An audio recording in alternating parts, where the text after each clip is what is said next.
Diabetes রোগী রোজা রাখতে সমস্যা হলে করণীয় কি?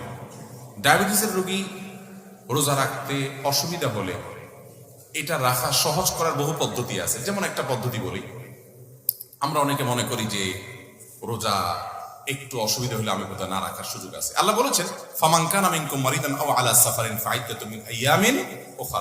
যে ব্যক্তি অসুস্থ থাকে সে অন্য সময় রোজা রাখলে হবে, কিন্তু অসুস্থতার ডেফিনিশন কি?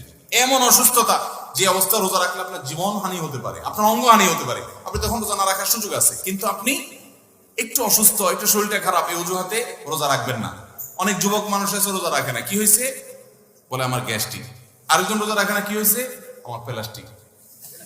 কি রে ভাই, কারোর গ্যাস্ট্রিক কারোর প্লাস্টিক, এটা কোনো কথা? গ্যাস্ট্রিক কেন রোজা রাখবেন না? ডায়াবেটিসের কেন রোজা রাখবেন না? বহু ডায়াবেটিসের রোগীকে আমি রোজা রাখতে দেখেছি, কই তাদের তো অসুবিধা হচ্ছে না, আরো বরং ভালো হয় বলে। যদি কারো আল্লাহ না করুক এই পর্যায়ের অসুস্থতা থাকে যে কোনো রোগে, যে রোজা রাখলে তার মৃত্যু প্রবল সম্ভাবনা, আশঙ্কা অথবা অঙ্গহানির আশঙ্কা, তাহলে তিনি রোজা না রেখে ফিদিয়া দিলে হবে। এটা হলো ওই ব্যক্তির জন্য। বা পরবর্তীতে তিনি কাজা রেখে দিবেন অসুস্থ থাকলে রমজানে। জ্বর এত বেশি হয়েছে যে এখন রোজা না ভাঙলে আপনার রাখলে আপনার বড় বিপদ হতে পারে, ডক্টর আপনাকে নির্দেশ করছে, যে ডক্টর রোজার ফরজ জানে, গুরুত্ব বুঝে, তখন আপনি রোজা ভাঙতে পারেন। ঠুনকো যাতে রোজা ভাঙতে পারেন না। ডায়াবেটিস হইলেই রোজা ভাঙবেন এরকম না।